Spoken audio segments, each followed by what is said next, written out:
Last night I dreamed that I was in an old school building. I was up on the second floor. I remember looking down at the street below, and it was a bright sunny afternoon. I turned around, and standing before me is this little old man with a stocky build, lumpy facial features. He didn't have much hair up top. He was wearing a white lab coat. He seemed a little jolly. He was like a cross between Mickey Rooney and Studs Terkel, the writer.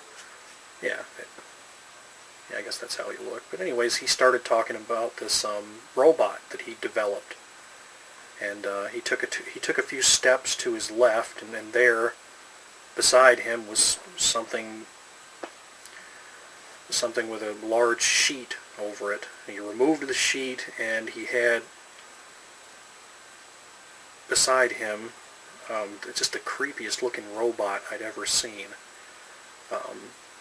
He told me that the robot was supposed to look and sound and act just like Raul Julia. He was going on about all of the extensive testing and the costs of funding that had gone into the development of this Raul Julia robot.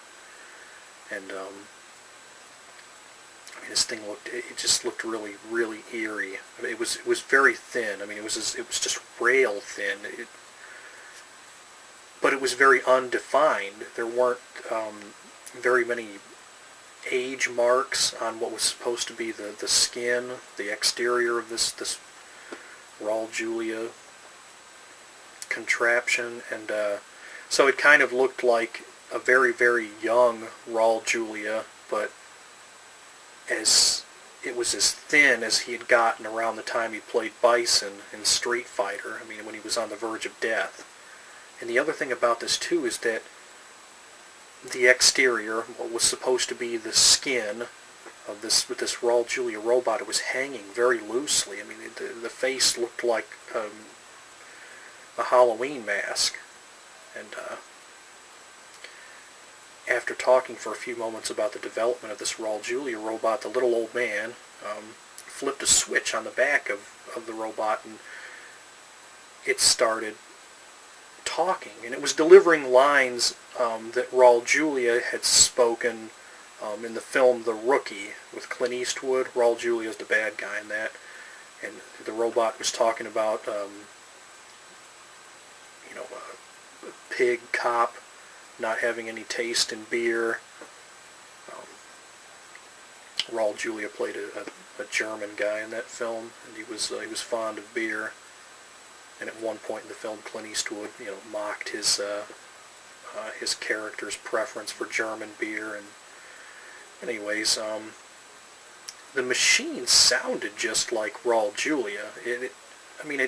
There was some static in the voice, and the voice was reverbed a little bit. It basically sounded as if Raul Julia had been cast as RoboCop. That's how it sounded. But it didn't really look much like Raul Julia to me. And then as I'm looking at it, I'm examining it closer, and then a fear comes over me that maybe this scientist really hasn't developed any kind of synthetic exterior for this machine, that maybe this scientist robbed Raul Julia's grave if he was buried. I don't know if he was buried or if he was cremated, but I'm fearful of the possibility that this scientist just unearthed Raul Julia's grave and removed the skin from his corpse and just sheathed this machine he developed in Raul Julia's corpse skin.